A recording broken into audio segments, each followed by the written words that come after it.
madinalag-on nga na turnover sa National Irrigation Administration ng Kaniya, Halao River Multipurpose Project Stage 2 ang sa mga indigenous people housing project sa 32 kapanay bukidnon nga pamilya sa sitio Agburi, Barangay Kahigon, Kalinog, Iloilo.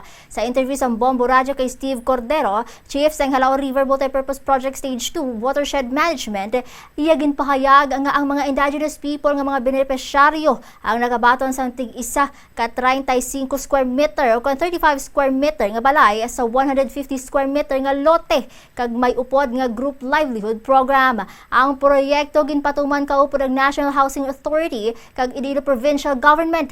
Ini nga proyekto ang sabat sa mga kinahanglanon sa indigenous people nga mga miyembro agod hindi na ang hindi magsaylo sa puluyan, hindi na mabudayan sa ilang mga kinahanglanon bango sa distansya sang ilang mga panimalay kag hindi na magantos sa tion sang bagyo. 32 families kag 32 ka units ang turnover naton. Kada pamilya may ara isa ka unit sang balay which is 35 square meters ang floor area.